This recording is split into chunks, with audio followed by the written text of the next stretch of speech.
예수님께서 지상생애를 하시는 중에 이렇게 얼굴이 해처럼 빛나고 또 빛처럼 희어지게 빛나는 이런 장면은 정말 영광스러운 장면이죠. 이것은 예수님께서 하늘에서 이제 보여주실 그런 영광, 영원한 천국에서 보여주실 그 영광을 미리 보여준 겁니다. 그런데 오늘은 예수님의 이런 놀라운 영광을 계시하는 데 있어서 베드로, 야고보, 요한이라고 하는 이 세 제자에게만 이것을 보여주신 이유가 뭔가 하는 겁니다. 예수님은 그 많은 제자 가운데 12명을 사도로 임명을 하셨는데 그 중에서도 왜 이 베드로, 야고보, 요한이라고 하는 세 사람에게만 이토록 놀랍고 영광스러운 그런 체험을 할 수 있는 그런 기회를 제공해 주셨을까 하는 것을 중심으로 생각을 해보려고 합니다. 우선 그 베드로, 야고보, 요한하면 여러분이 머릿속에 떠오르는 그런 생각이 있습니까? 또 예수님의 12제자 가운데 이 사람들 말고 금방 이름이 떠오르는 다른 제자들이 있습니까? 이 베드로하고 야고보와 요한이 특히 이 영광스러운 예수님 변모 사건에 이렇게 이제 정인으로 부름받은 이유가 있는데 그 이유를 명백하게 성경이 설명하고 있지는 않아요. 예수님께서 베드로, 야고보, 요한 이 세 사람을 특별히 변화산에 데리고 가서 예수님의 변모 모습을 보여주신 이유는 이러하다. 이렇게 명시적으로 설명은 하고 있지를 않아요. 그러니까 분명히 예수님이 어떤 이유를 가지고 어떤 목적을 가지고 이 세 사람을 택한 것은 분명한데 명백하게 그 이유를 설명하고 있지는 않으니까 우리들이 이제 신약 성경 전체를 통해서 이 세 사람과 관련된 일들을 살펴봄으로써 추측을 해볼 수밖에 없어요.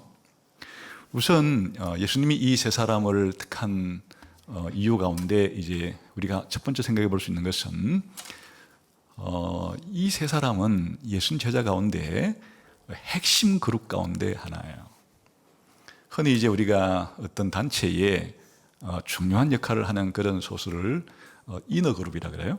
이너 서클이라 그러기도 하고 이제 핵심 그룹이란 뜻이에요. 핵심 계층이란 뜻인데 여러분들이 이제 예수님의 12 사도 하면 그냥 평면적으로 생각하기가 쉬워요. 그냥 예수님이 12명의 제자를 뽑아서 사도로 임명했기 때문에 그들과의 모든 관계도 똑같을 것이다. 또 그들을 교육하는 것도 언제나 같은 시간에 같은 장소에서 같은 내용으로 교육을 했을 것이다. 그들에게 맡긴 사명도 사도라고 하는 똑같은 직책을 맡겨서 했을 것이다. 그렇게 생각하기 쉽지만은 우리가 사복음서와 사도행전을 읽으면서 예수님 뽑으신 이 12제자와 관련된 내용들을 살펴보면 그러하지 않다는 걸 알 수 있어요. 12명이면 굉장히 소수의 그룹이잖아요. 근데 이 12명의 사도 그룹 가운데서도 한 3그룹 정도로 구분할 수가 있어요.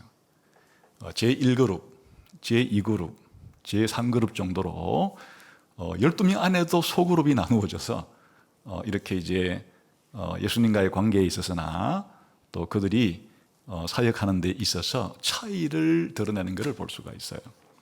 어떻게 할 수가 있느냐?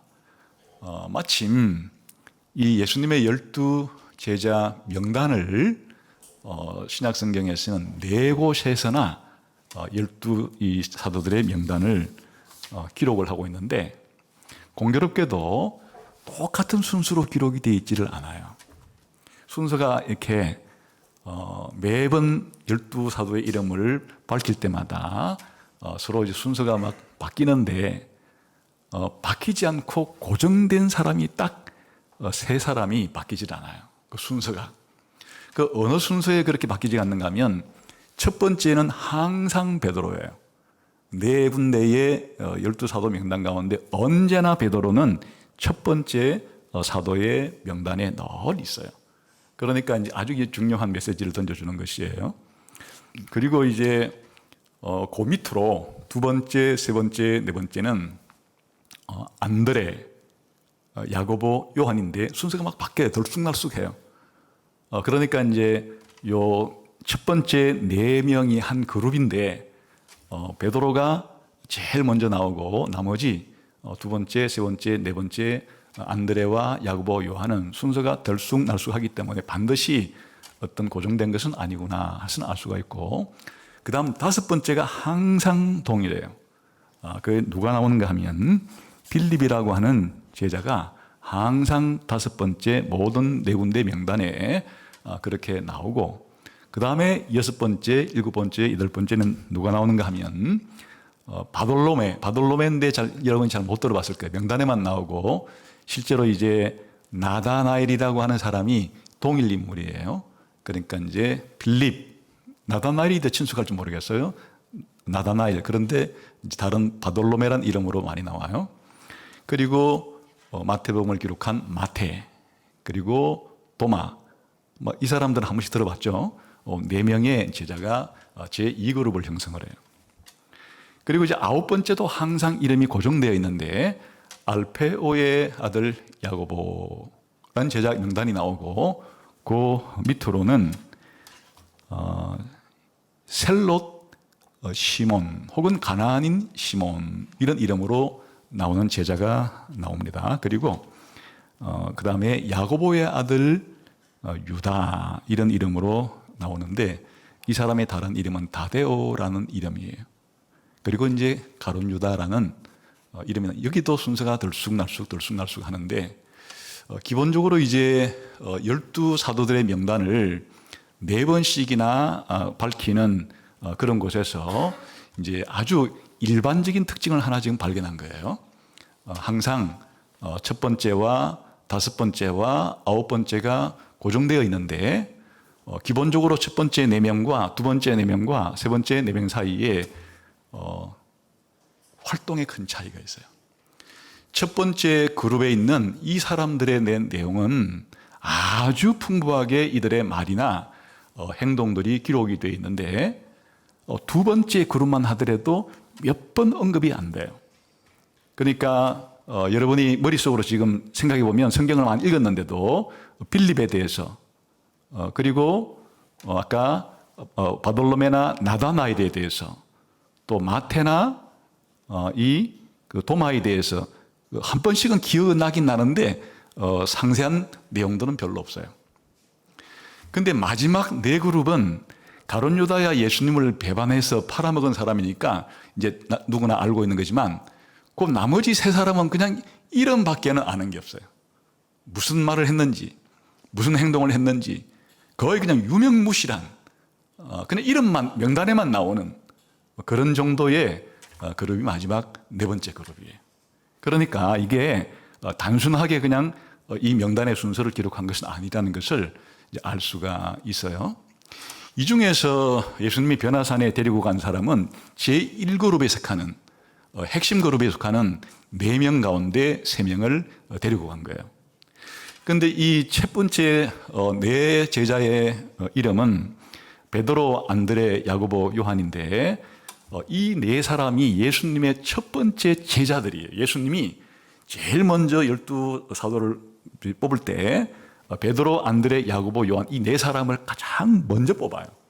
그러니까 이 네 명은 첫 번째 네 명의 제자고, 또 이 네 명은 굉장히 서로 간에도 친한데 고향이 같아요. 이 베세다라고 하는 같은 마을 출신들이에요. 그리고 직업도 같아요. 그 어부들인데 또 단순한 개별적으로 어부 활동을 하는 게 아니라 이 동업자들이에요. 예수님의 핵심 그룹 4명의 제자가 같은 마을 사람들, 또 같은 어부인데 동업을 하고 있는 그런 사람들이고, 또 이 4명은 형제들이에요. 둘씩. 베드로, 안드레가 형제고, 야고보와 요한이 형제고, 형제 두 그룹이 첫 번째 이 핵심 그룹을 형성하고 있어요.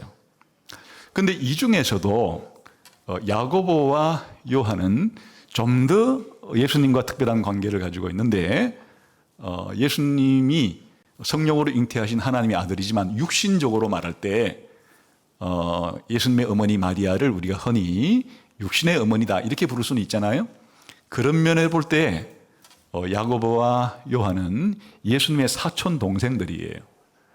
예수님의 육신의 어머니 마리아하고 이 야고보와 요한이라는 형제의 어머니 살로메는 자매간이에요. 그러니까 야고보와 요한은 예수님의 제자들이기도 하지만 또는 예수님의 이종 사촌 동생들이기도 한 거예요. 그래서 한 번은 이 야고보와 요한의 어머니가 이름은 살로메라고 그러기도 하고 또 이제 세베대의 아내라 불리기도 하는데, 아버지 이름은 세베대고 어머니 이름은 살로메예요.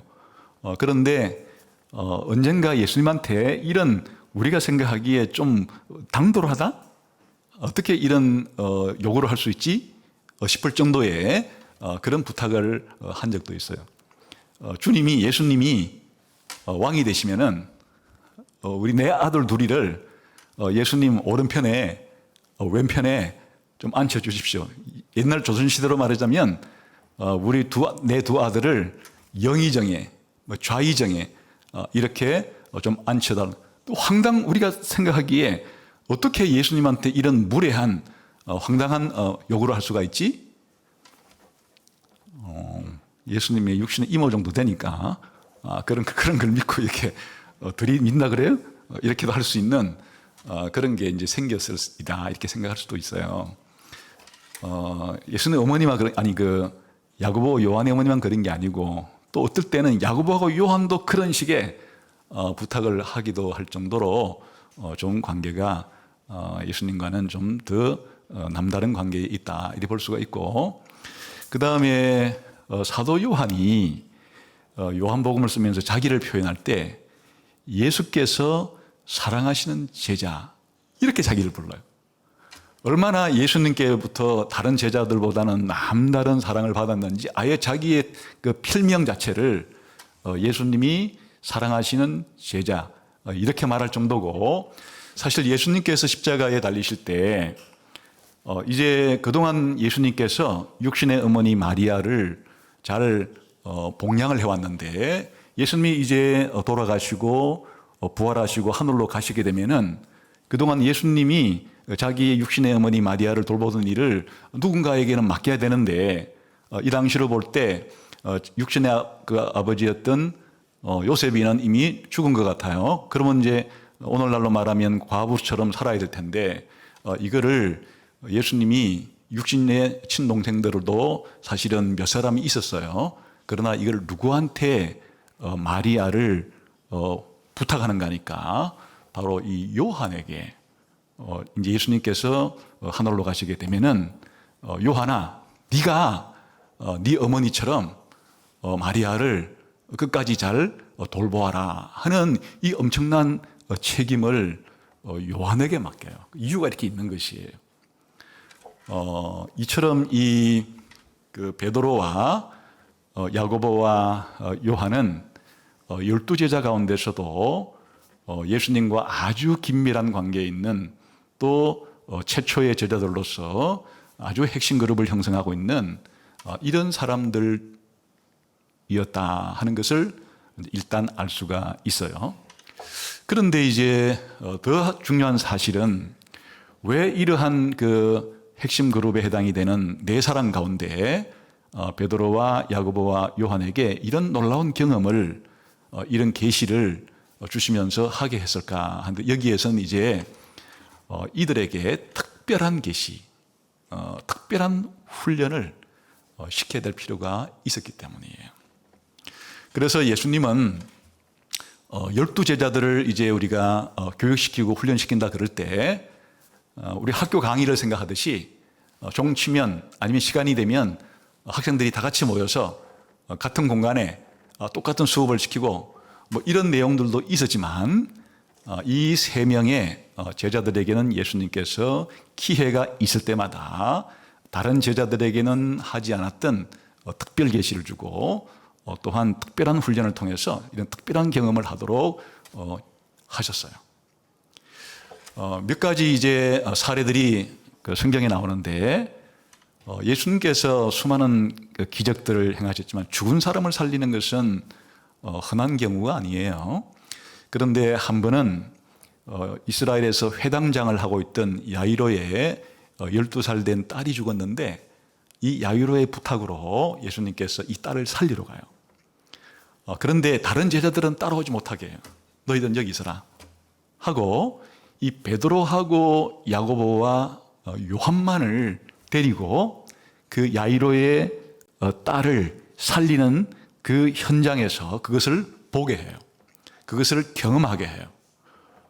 이 자체가 벌써 변화산에만 예수님이 이 세 명을 데리고 간 게 아니고 그 전부터 어떤 중요한 어떤 계시를 주고 이들에게 뭔가 아주 중요한 경험을 하게 할 때 다른 제자들을 남겨두고 요 세 명만을 특별히 선택해서 이들에게 집중적으로 했다는 것을 알 수가 있어요. 이 죽음과 부활 사건, 물론 야이로의 딸이 지금 당장 부활한 건 아니지만 죽음으로부터 부활한 이것은 이 세상에 단순한 일어날 수 있는 상황이 아니잖아요. 성경에 의하면 예수님의 재림할 때나 이제 죽었던 사람들이 대규모로 부활하게 될 아주 종말 중에 종말에 일어날 그런 사건인데 그것을 예시하는 야이로의 죽은 딸을 살릴 때 이 현장의 목격자로서 증인으로서 이 사람들을 특별하게 지금 예수님이 그렇게 선발해서 훈련시키고 있다는 것을 알 수가 있어요.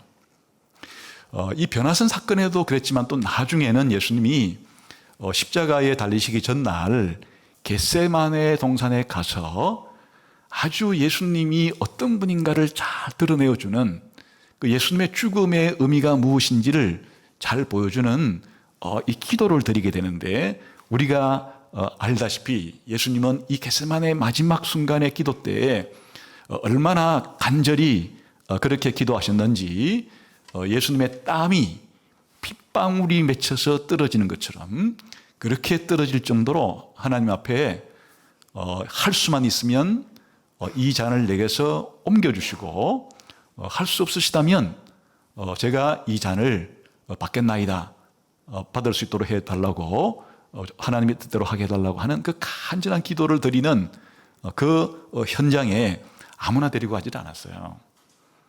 12제자를 다 데리고 겟세마네 동산 가서 기도하신 것이 아니에요.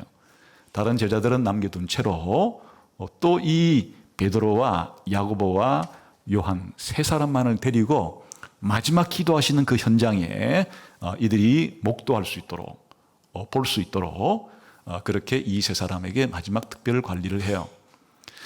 이것은 무엇을 우리에게 보여주는가 하니까 이들이 뭐 다른 사람보다 예수님 보시기에 예뻐 보이다거나 뭐 또 잘나서라거나 그런 것보다는 무엇과 연관이 있는가 하면 이 세 사람에게 예수님이 다른 제자들보다는 이 신약시대의 교회를 세우는 데 있어서 그 막중한 어떤 일을 이들에게 맡기시려고 하는 것 때문에 그래요.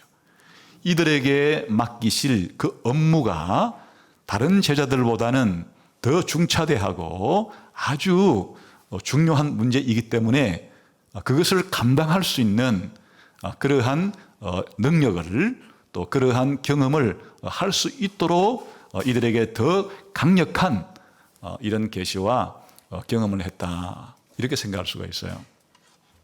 우리가 군대를 생각해 보면 쉽게 이해가 되는데 대한민국에 이제 군대에 지금 현재 군인으로 있는 우리 형제들도 있고 또 앞으로 갈 사람들도 있고 갔다 온 사람도 있겠지만 사병으로 가는 것과 장교로 가는 것은 이제 그들이 군대에서 해야 할 역할이 달라요.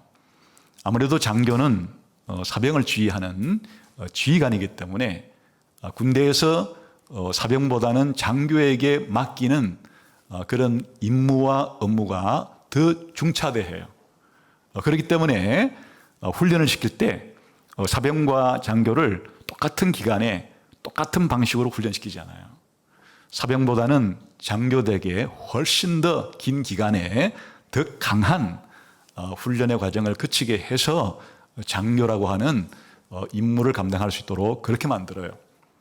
같은 사병도 마찬가지예요. 같은 사병도 일반적인 부대에서 평범한 그런 국방의 업무를 담당하는 그런 사병들보다는 아주 특수한 임무, 다른 군인들은 감당하기 힘든 하늘에서부터 어느 지역으로 침투한다거나 또 바닷속으로부터 들어가가지고 어느 지역에 침투한다거나 아무튼 굉장히 힘들고 어려운 그런 임무를 할 사병들은 우리가 흔히 해병대다, 특공대다, 특수부대라고 해서 이들은 정말 일반적인 군인들은 상상하기 힘든 강도 높은 이러다 죽는 게 아니야 할 정도의 그런 강한 훈련을 시킨 다음에 그런 임무를 맡겨요.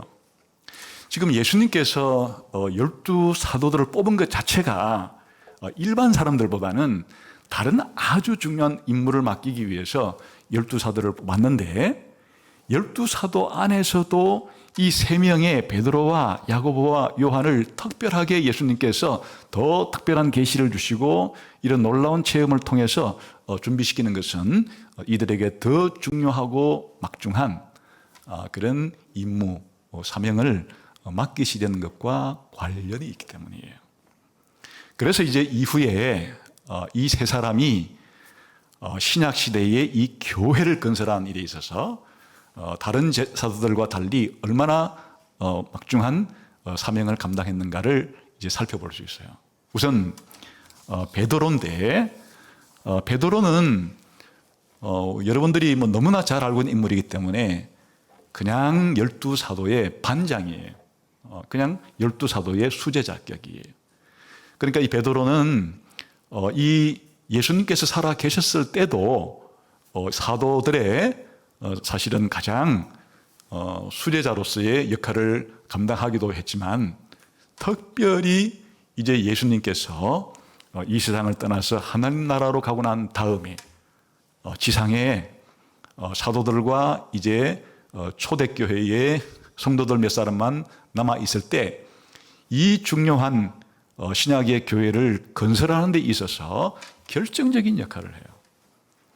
일단 이 베드로는 예수님께서 이 땅을 떠나고 난 다음에 가룟 유다가 예수님을 배반해서 12사도단 가운데 결혼이 생겼어요. 그런데 이 12사도라는 이 12이라는 숫자는 굉장한 상징적인 숫자인데 어떤 의미의 상징적인 숫자인가 하면 구약시대의 하나님 백성인 이스라엘은 야곱의 12아들들로 만들어진 12지파 공동체예요. 그러니까 12이라고 하는 이 숫자는 바로 이스라엘 공동체를 만든 그 대표이자 족장들인데 예수님께서 제자들 가운데 특별히 12명만 택해서 사도로 임명했다는 것은 바로 이 12이 신약시대의 새 이스라엘, 하나님께서 만드시는 종말의 하나님 백성의 대표요 족장 같은 이런 인물이라는 것을 말하기 위해서 의도적으로 예수님이 12를 뽑았던 것이에요. 그런데 베드로가 이 12 중에 이제 하나가 결연이 생겼을 때 이 12 중에 하나를 보충하는 이 일에 있어서 베드로가 나서서 이 문제를 해결해요. 이제 가룟 유다가 빠졌기 때문에 이 12를 보충할 때 이런 사람을 세우자 해서 베드로가 안을 내서 이 문제를 해결함으로써 이 예수님이 떠나시고 난 다음에 12사도단의 상징적인 의미를 다시 복구시켜요.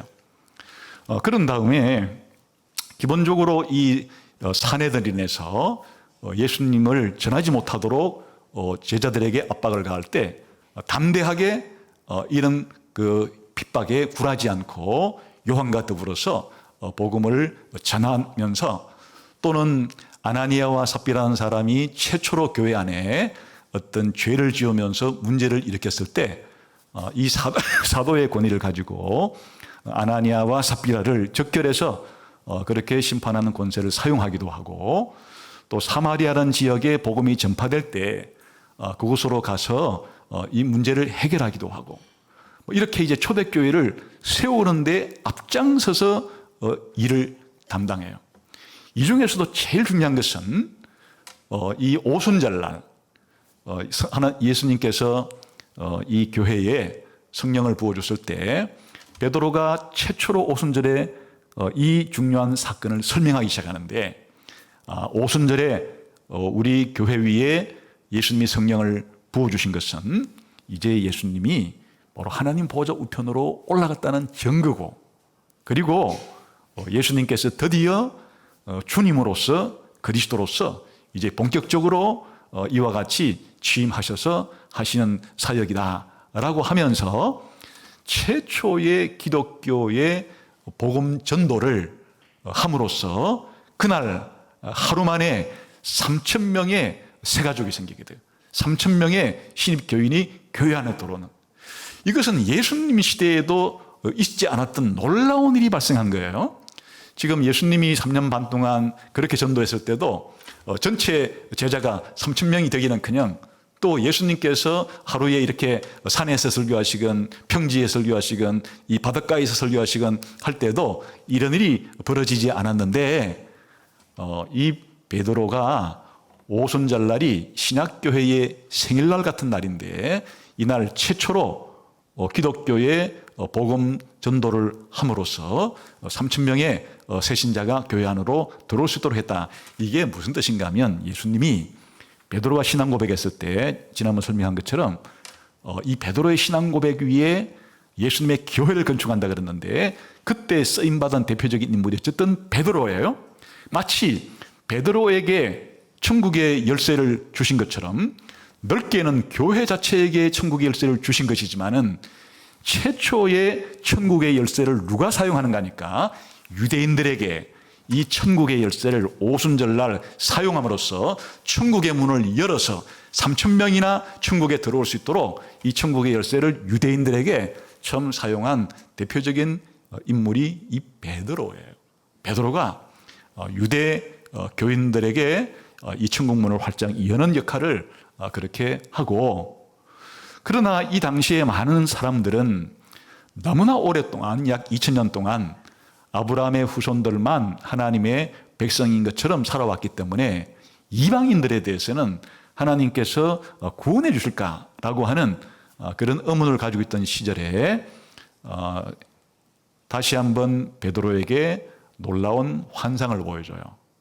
그래서 고넬료에게 가서 복음을 전하라 하는데 고넬료가 바로 이방인이에요. 로마인 백부장 출신으로 이방인인데 베드로가 순종해서 이 고넬료의 집에 가서 복음을 전할 때 오순절날 유대인들 위에 놀랍게 성령이 임했던 것 같은 똑같은 일이 바로 이방인 고넬료에게 복음을 전할 때 고넬료의 집안에 그대로 일어난 거예요.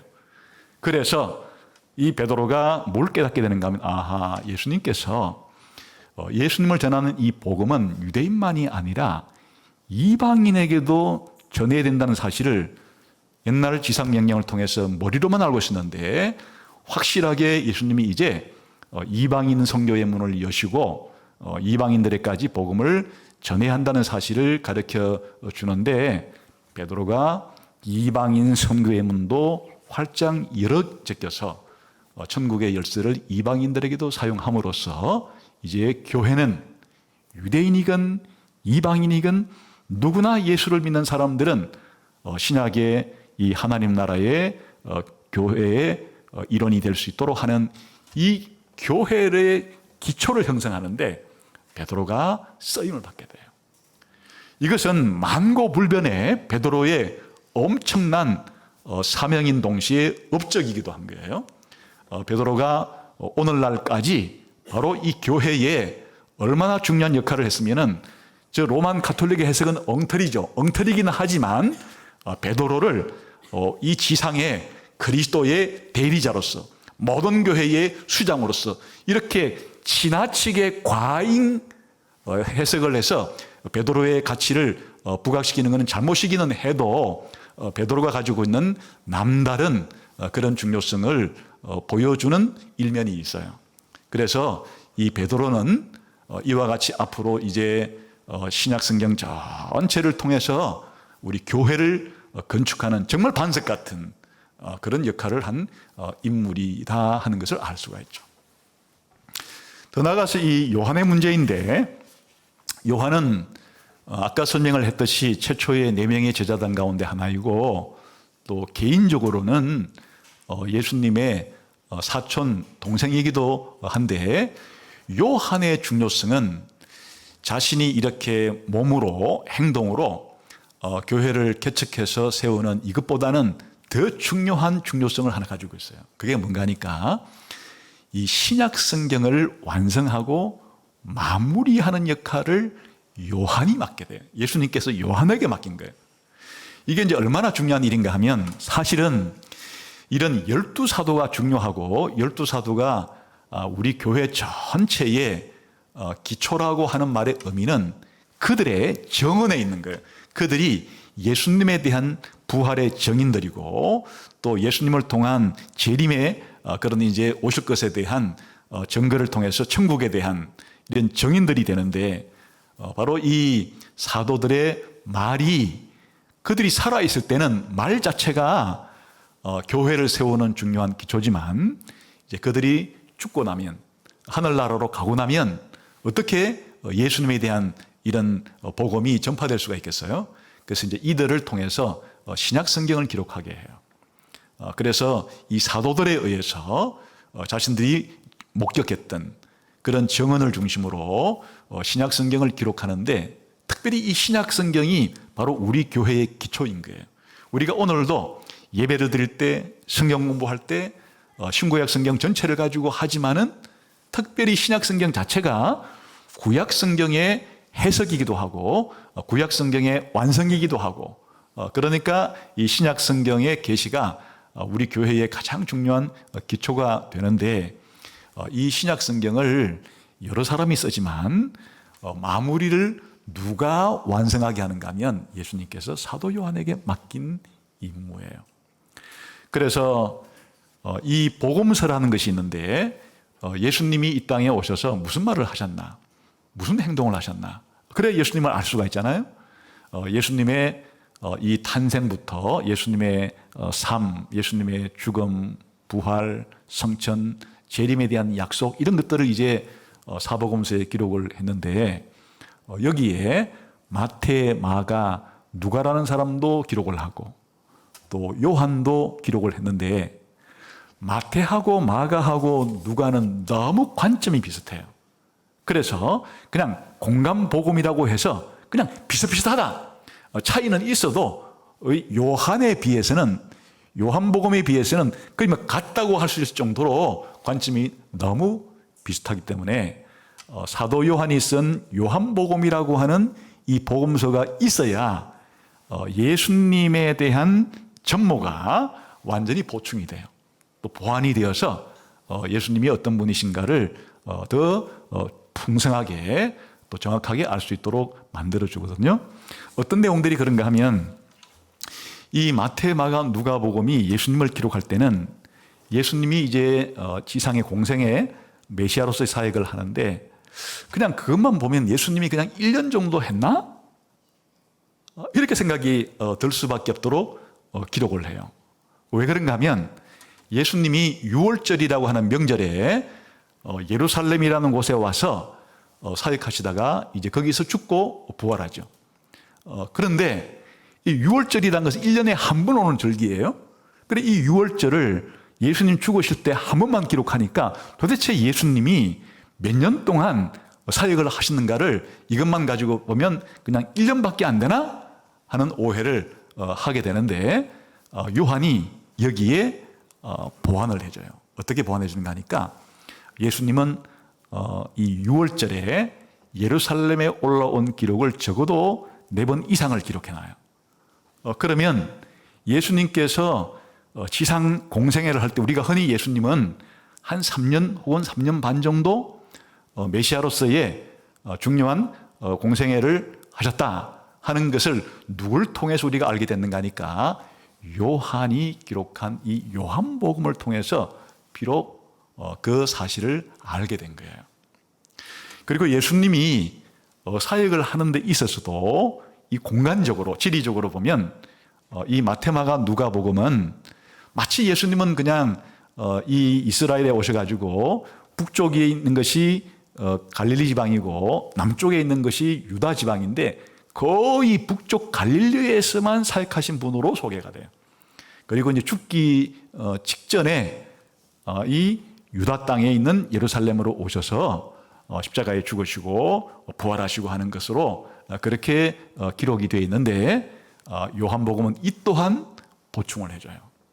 예수님께서 사역을 할 때 갈릴리 지방에 사역했다가 또 유다 지방에 와서 사역했다가 갈릴리에서 사역했다가 또 예루살렘인 유다에서 왔다가 예수님의 사역이 갈릴리와 유다 지방을 번갈아 가면서 그렇게 계속 사역하는 모습을 보여줌으로써 예수님의 사역의 이런 지리적인 공간적인 이해도 이 앞에 먼저 기록했던 세 개의 복음서를 보충해주는 역할을 해요. 사실 이 복음서의 가장 중요한 것은 예수님이 누구냐 하는 거예요. 예수님이 나를 누구라 하느냐. 예수님의 이 신분과 이 사역이 가장 중요한 내용인데 이 복음서 중에서도 이 공간 복음서에서는 예수님의 말을 소개하고 예수님의 행동을 소개해 줌으로써 나중에 봐라, 예수님이 이런 말을 하고 이런 행동을 했는데 그럼 예수님이 누구냐? 예수님은 하나님의 아들이고 메시아라고 하는 기납법적으로 예수님의 신분과 사역을 밝히는 방식으로 서술하는 경향이 있다면, 요한은 아예 예수님이 그냥 영원 전부터 아버지와 함께 계셨던, 우리가 흔히 삼위일체라고 부르는 삼위일체 하나님으로서 아버지와 영원 전부터 계셨던 하나님이신 분이 이 땅으로 내려오신 분이시다. 아예 예수님의 신성을 먼저 밝혀놓고 또 아버지와 동등한 분이라는 것을 밝혀놓고 그것을 증명하는 방식으로 예수님의 말도 소개하고 예수님의 기적도 소개함으로써 이 공간복음서와 요한복음서가 요한복음을 통해서 예수님의 이와 같은 신분과 사역들을 완전히 보충해 줌으로써 전체 예수님이 누구시고 예수님이 무슨 일을 하셨고 또 예수님이 어떻게 하나님의 아들이시고 메시아라는 사실들을 알 수 있도록 그렇게 이 사도 요한이 기록한 요한복음이 없었다면 우리가 알고 있는 예수님에 대해서 지금처럼 예수님을 풍성하게 알기는 힘들 정도로 사도 요한의 공헌이 크다. 그래 이제 사실은 마태, 마가, 누가 이 세 개 복음서는 다 언제 기록되는가 하면 예수님이 하늘나라로 간 지 한 30년부터 시간이 조금 지나서 한 20년쯤 지나서 50년대와 60년대에 이 복음서들이 기록돼요. 그런데 이 세 개 복음서 말고도 나머지 바울이 쓴 모든 편지들, 그리고 히브리서가 되었건 야고보서가 되었건 유다서가 되었건 요한이 쓴 나머지 모든 성경책들은 전부 다 기록된 시간이 AD 70년 예루살렘과 예루살렘 성전이 완전히 회파가 된 그 이전에 전부 다 기록이 돼요. 그리고 사도들은 전부 다 순교자예요. 전부 순교함으로써 다 죽게 돼요. 아마도 그들은 아무리 오래 살았어도 이 70을 넘기지 못했을 거예요. 거의 그 안쪽에 70 안쪽에서 그렇게 삶을 살다가 순교로서 마감을 했는데 유일하게 예수님이 사도 요한만 자연사를 하게 해요. 아주 장수를 하게 해서 거의 사도 요한이 죽은 연도는 정확하게 오늘날처럼 죽은 횟수를 기록하고 있지는 않지만은 거의 90대 후반, 거의 100세까지를 바라볼 정도로 그렇게 사도 요한은 아주 나이가 많아 장수하다가 자연사를 하면서 그렇게 이제 예수님이 데려가는데 그때 무하게 그렇게 남겨뒀는가 하니까 바로 이 성경 기록하라고 그러는 거예요.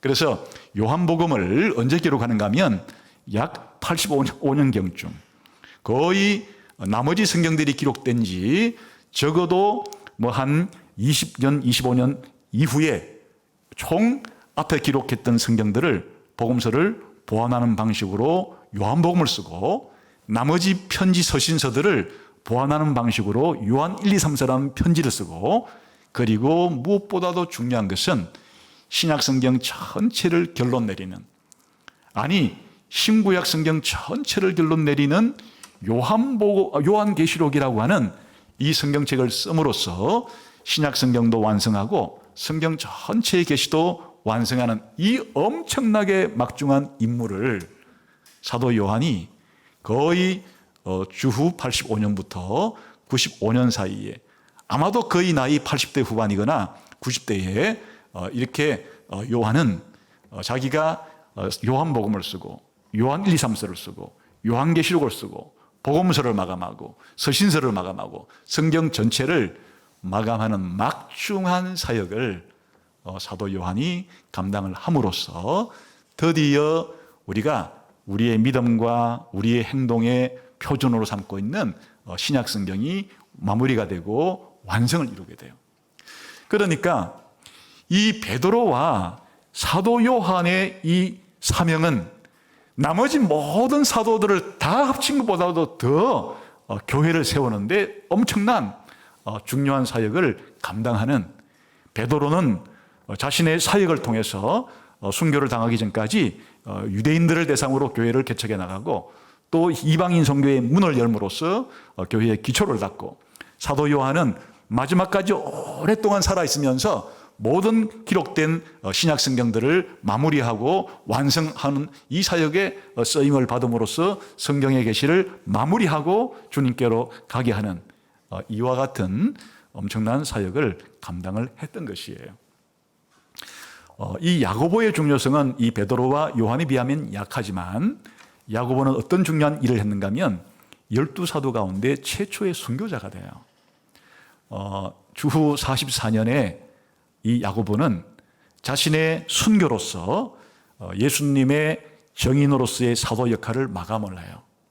그런데 여러분, 이 순교라는 것은 우리가 뭐 순교자 하니까 이렇게 너무 많이 들어서 그렇게 이 중요성을 잘 모를 수도 있는데, 자신의 신앙을 위해서 자신의 신앙을 전하다가 죽는 것을 순교라 그래요. 이 순교는 자신이 가진 신앙의 최절정이에요. 또 자신이 증거하는 이 정언이 진짜라고 하는 것에 대한 최고의 전도이기도 한 거예요. 이 막중한 사역을 누가 담당했는가 하니까 바로 이 야고보라고 하는 사도가 사도들의 첫 번째 순교자가 됨으로써 죽기까지 예수님의 정인으로서, 천국의 정인으로서의 이 사역을 완수를 해요. 이후에 나머지 사도들도 사도 요한을 제외하고는 전부 다 이 야고보의 뒤를 따라가게 돼요. 전부 다 다른 사도들도 순교로서 이 땅에 자신의 삶을 마감하면서 예수님의 정인으로서 역할을 감당하는데, 이 중요한 모범을 제일 먼저 온몸으로 모델로 보여준 사람이 바로 이 야고보예요.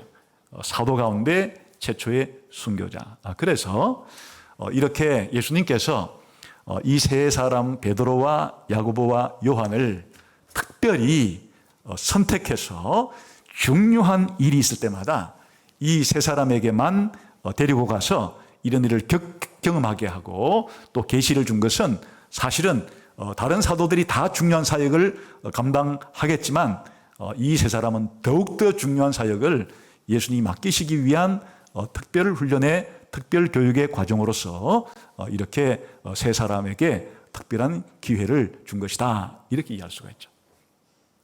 그런데 이제 한 가지 마지막으로 우리가 생각해 볼 점은, 그럼 왜 그러면 하필이면 세 사람일까? 딱 베드로와 야고보, 요한일까? 아까 우리가 본 것처럼 제자단 속에 12명을 구분한다 그러면 제1그룹은 사실 안드레까지 끼워서 4명이 제1그룹을 형성했는데, 그 중에서도 왜 안드레는 제외하고 베드로하고 야고보와 요한만 그랬을까? 가장 섭섭했을 사람이 그 안드레예요. 아니, 다른 때는 늘 같이 이렇게 한 그룹으로, 핵심 그룹으로 있다가 중요한 자리만 되면 자기를 빼놓고 세 사람만 데리고 간단 말이에요. 물론 다른 제자들이 이해가 좀 되겠지만 이 야고보가 이해가 되겠어요? 자기 형은 그 베드로고 또 나머지는 자기하고 이렇게 볼 때 거의 같은 레벨인 것 같은데 중요한 자리만 자기를 빼놓고 가면은 좀 그렇지 않겠어요? 그런데 예수님께서 이 특별히 제1그룹 가운데 베드로와 야고보, 요한 세 사람만을 선택한 것은 이 숫자의 의미가 있다고 봐야 돼요. 이 셋이라는 숫자 자체가 정인과 연관된 숫자예요. 정인. 이 예수님의 변화산이라고 하는 변화 사건이라고 하는 엄청난 이 사건을 정인으로서 선발을 하는데 이 숫자가 무척이나 중요하기 때문이에요. 여러분, 이스라엘 사회에서는 정거로서 채택이 되려고 그러면 정인이 한다고 다 되는 게 아니에요. 반드시 두세 명의 정인이 같은 정언을 해야만 그 사건의 진실성을 증거로서 채택을 해주는 거예요. 그러니까 아무리 살인사건을 목격했다, 아니면 아무리 중요한 사건을 목격했다, 한 사람이 나와서 제가 봤는데요, 다 봤는데요, 다 들었는데요, 제가 그 현장에 있었는데요, 이랬다고 해서 그것을 증거로서 받아주질 않아요. 두세 명이 일관된 정인으로서 공통의 정언을 할 때만 그것을 증거로서 채택해 주도록 모세 율법을 통해서 하나님이 1500년 동안이나 훈련시켜 놨어요. 그러니까 예수님이 엄청나게 예수님이 변화되고 모세하고 엘리야가 나타나 가지고 함께 대화를 나누고 하는 이 엄청난 얘기를 누가 혼자 한다고 해도 그것은 사실로서 받아주지를 않아요. 최소한 이 예수님의 중요한 엄청난 변모 사건에 대한 증거가 채택이 되고 사실로서 정언되려고 하면 바로 두세 명의 정인이 필요했는데, 사실 그래서 이 두 명을 이런 정인의 의미로서 쓸 때가 많이 있었어요. 예수님이 이렇게 평상시에 12제자들을 훈련하다가 딱 전도를 내보낼 때는 예수님이 둘씩 짝지어라 6팀을 만들어요. 그래서 두 명씩 전도하러 내보내요. 요즘 몰몬교 이 양복, 검은 양복 입고 이 팻말 들고 서 있는 사람들 봤죠? 또 두 명씩 서 있잖아요. 그게 이제 예수님이 한 거를 따라하는 건데 컨닝을 한 거예요. 예수님이 전도를 하러 내볼 때는 반드시 두 명씩을 내보냈어요. 근데 70명의 제자가 모였을 때 70명을 전도로 내보내 다시 둘씩 해서 35개 팀으로 나누어 가지고 둘씩 마을마다 전도를 내보내요. 왜 예수님은 전도할 때만 되면 이렇게 둘씩 편제를 짜가지고 그렇게 내보내는 걸까? 흔히 생각할 때 혼자 나가면 좀 아무래도 예수 믿는데 좀 부끄럽잖아요. 그럼 부끄럽 같으면 한 명이면 부끄럽고 두 명이면 안 부끄럽나? 아니죠. 그게 아니고 한 명은 전도하면 한 명 옆에서 기도해 주려고요. 무슨 기도를 해줘야 전도를 하나? 그런 뜻이 아니고 이 전도라는 자체가 이 정인으로서의 역할 때문에 둘을 내보는 거예요. 둘이 예수님이 메시아시다 정언하지 않으면 그 정언이 전도가 사실로서의 정언이 될 수가 없는 거예요. 예수님이 하나님 나라를 가져왔다 아무리 증거를 해도 이 두 정인이 아닌 이상에는 그게 증거로 채택이 되는 것이 아니에요. 이럴 때 예수님이 둘이라고 하는 것을 정인의 의미로 확실히 보여주었는데 두셋이다 그런 의미를 역하는 것이에요. 셋일 때는 바로 이 경우예요. 그 예수님께서 야이로의 죽은 딸을 살렸다는 것. 그건 누가 증거했는가? 바로 베드로와 야고보, 요한 이 경우에는 세 정인들을 데리고 보게 해서 바로 이 세 명이서 예수님이 죽은 자를 살렸다고 하는 이와 같은 사건에 대한 정인으로 삼았던 것이고, 이 변화산에서도 예수님께서 영광스러운 변화를 하신 이 엄청난 사건에 대해서 이 세 사람의 정인을 삼아서 우리가 오늘날 이렇게 알게 된 것이 이 세 정인들의 정언 때문에 오늘 예수님의 이 변화산을 사실은 알게 된 거예요. 예수님의 겟세마네 동산에서의 피방울처럼 흘린 땀방울 속에 담긴 겟세마네의 그 기도도 이 세 정인들의 정언에 의해서 우리가 알게 된 거예요. 그러니까 특별히 이 베드로와 야고보, 요한 세 사람을 의도적으로 그렇게 뽑은 것은 이 셋이라고 하는 숫자에도 정인의 의미가 들어있기 때문에 그렇게 한 것이에요. 물론 이 세 사람의 이 정인 노릇은 이 세 사람만의 몫은 아니에요. 장차 저나 여러분들이나 이 세 사람이 봤던 것 같은 것을 완전히 볼 때가 올 거예요. 그 언제예요? 일단은 여러분이 죽어서 물론 몸은 남겨두고 영혼만 주님 계신 곳으로 갔을 때도 그곳에서 펼쳐지고 있는 것을 볼 때, 더 나아가서는 예수님 재림할 때 우리 몸까지도 부활한 상태에서 천국에서 예수님이 보여주실 그 영광스러움과 우리 신자들이 변화된 영광스러움을 볼 때 우리 모두가 다 보겠지만은 베드로와 야고보와 요한은 예수님이 지상사역을 할 때부터 이런 대표로서 먼저 보여주신 거예요. 그러니까 우리도 앞으로 이런 놀라운 경험을 할 날이 온다는 것을 이 세 사람의 대표성을 띠는 정인들의 역할을 통해서 우리에게 확신을 심어주는 것이기도 하다. 우리가 죽어서 주님께 갈 때 주님의 영광과 우리 영혼의 영광스러운 모습을 어떻게 확신할 수 있는가? 이 세 사람의 정인들이 보여준 확실한 증거들이 우리들에게 이 사실에 대한 증거를 해주는 것이고, 우리가 부활 이후에 영광의 나라에 가서 영광스럽게 변화된 우리 자신의 모습에 대한 확신도 이 세 사람의 정인들이 보여줬던 확실한 대표적인 증언 때문에 우리가 그렇게 확신할 수 있다, 그런 의미죠. 이 오늘 베드로와 안드레, 야고보, 왜 이 세 사람인가 하는 문제를 살펴보았습니다. 이것을 오늘 우리의 삶 속에 좀 적용을 해보자 그러면 이 정인의 문제를 적용해 볼 수 있을 것이에요. 사실 12사도 전체가 넓은 의미로 예수님의 부활의 정인으로 부름받은 사람들이에요. 천국의 정인으로 부름받은 사람들이에요. 그 12사도의 의미 자체가 바로 정인들이에요. 예수님이 세례받으실 때부터 성천할 때까지의 일을 목도했던 정인들이 바로 사도라는 사람들이에요.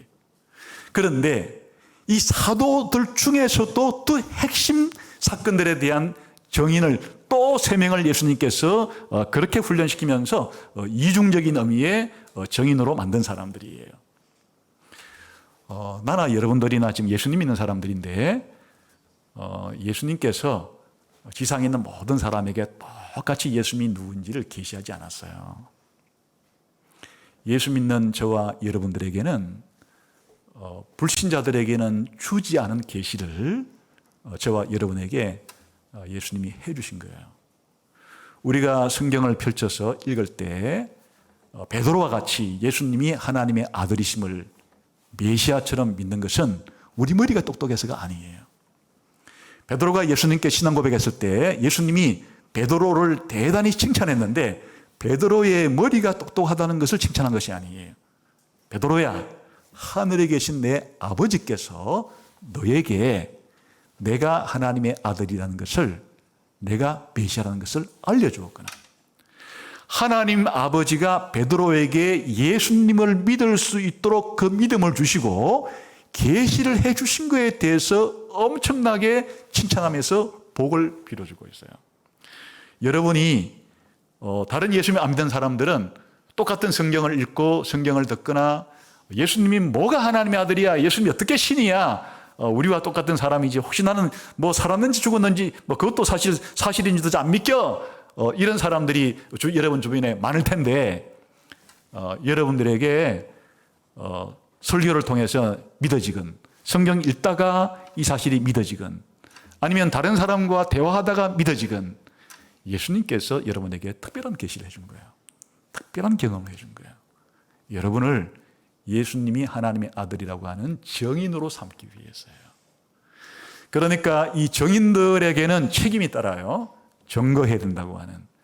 여러분이 이제 학생들은 학교에서 친구들과 뭐 선후배들과 또 교수들과 함께 생활하며 살겠죠. 또 직장 다니는 분들은 여러분 직장 동료들과 또 함께 생활하며 살겠죠.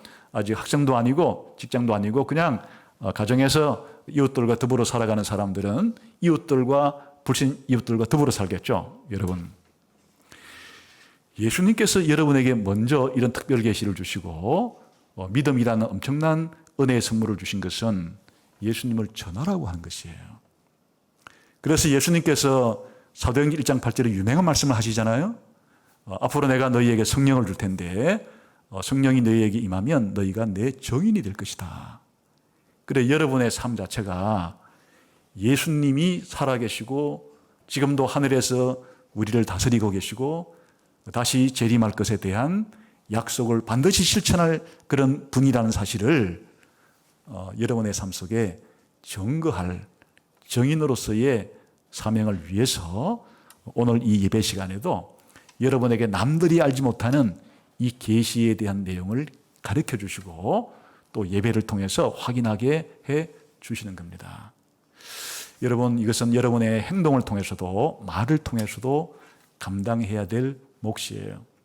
제가 이런 이야기를 들을 때 가장 기쁜데 어느 한 사람이 자기가 속해 있는 직장이든지 학교든지 군대든지 나는 저 사람 때문에 저 사람 말이라면 뭐 콩으로 매주를 세우는 건 당연한 얘기고 모래로 매주를 세운다 그래도 난 믿을 거야 라고 할 정도의 그렇게 여러분이 예수 믿는 사람으로서의 예수님을 믿는 사람이기 때문에 보이는 그런 행동과 삶의 가치관 때문에 그런 일이 일어나고 정확하게 말로써 그렇게 전달해 주는 그런 정인들이 바로 우리가 살아간 삶의 현장에서 우리에게 맡겨진 몫이에요. 두 번째는 같은 12사도도 사실은 넓은 의미로 정인으로 부름받고 그 중에서도 이 세 사람에게는 더 큰 임무를 맡기시고 더 큰 임무 때문에 더 큰 계시와 더 큰 이런 경험을 맡겨줬다는 것은 우리 교회 안에서도 예수님께서 서로 간에 구원이라고 하는 동일한 은혜를 주시지만 똑같은 사명을 주시는 것은 아니에요.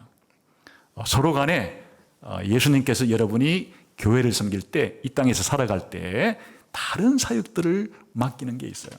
그것 때문에 다른 경험을 하게 해요. 다른 은사를 부여하는 거예요. 이 차별성을, 이 구별성을 잘 받아들이는 것이 중요해요. 사실 12사도야말로 2000년 신약교회의 그냥 기숫돌과 같은 가장 큰 사명을 받은 사람들이기 때문에 가장 큰 은혜를 받은 사람들이죠. 3년 반 동안 예수님은 이 12명에게 집중적인 훈련과 집중적인 계시를 남들이 다른 시대에는 받을 수 없는 엄청난 계시와 엄청난 경험을 하게 하셨는데 그 중에서 베드로와 이 요한과 야고보는 더 특별한 임무를 부여받았기 때문에 더 그 중에서도 특별한 계시와 특별한 경험을 했던 것처럼 우리가 예수님을 믿는다고 해서 모든 것을 똑같은 은혜, 모든 것을 똑같은 은사, 모든 똑같은 그런 선물을 주어서 모두 똑같은 그런 사역을 하게 하시는 것은 아니에요. 어느 집단이나 사실은 뭐가 있는가 하면 한 20% 정도 사람은 그 단체에 대해서 정말 적극적으로 헌신하고 봉사하고 희생하면서 단체의 발전과 성장을 위해서 앞장서서 하는 사람은 한 그 정도 돼요. 한 20% 정도로는 수시로 잠수 타고 안 나타나고 그냥 회원인지도 아닌지도 모르겠다 이런 사람들도 있어요. 한 60% 정도로는 분위기 봐가지고 열심히 할 때는 분위기 열심히 하는 쪽으로 붙었다가 또 뭐 전체적으로 좀 더 뭐 열심히 하는 쪽은 나도 열심히 하는 쪽으로 붙었다가 이런 사람들이 좀 중간에 있어요. 어느 단체나 마찬가지.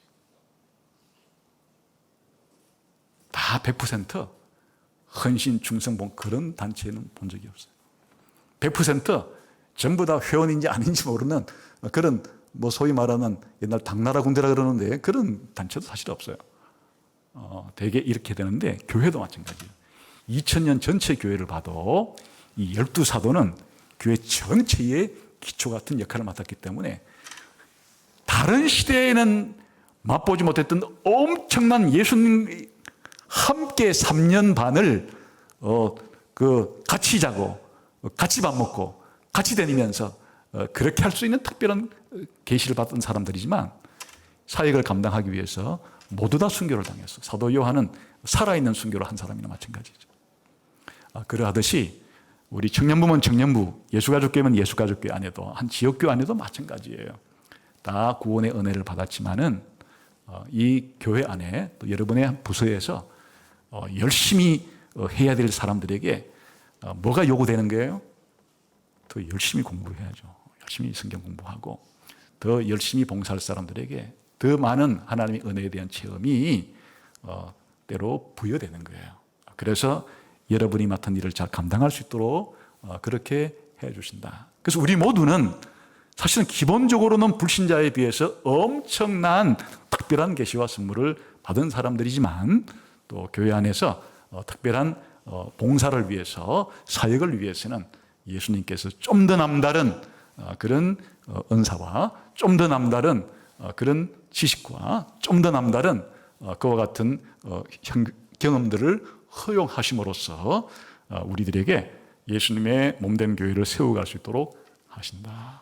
그래서 오늘 베드로와 야고보와 요한 요 세 사람만을 예수님께서 특별히 영광스러운 예수님의 변모 사건에 데리고 가서 계시해 주신 것은 이 세 사람의 정인들이 가졌던 특별한 사명 때문에 예수님께서도 특별하게 이들을 훈련시키신 것으로서 우리 모두가 지금 이렇게 복을 받고 있다. 여러분들도 예수님께서 뭘 맡기시려고 하든 이와 같은 책임들을 잘 감당할 수 있게 되기를 주님의 이름으로 축원합니다. 기도하겠습니다.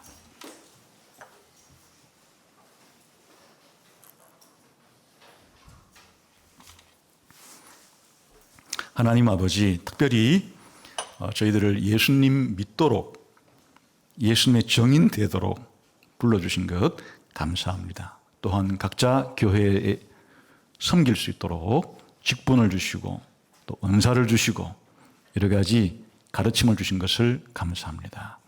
우리가 부여받은 직분과 은사를 따라서 주님의 몸된 교회를 건강하게 성장하고 발전하는데 이바지 될 수 있도록 저희들을 모두 다 귀하게 사용해 주시기를 원합니다. 예수님 이름으로 기도하옵나이다. 아멘.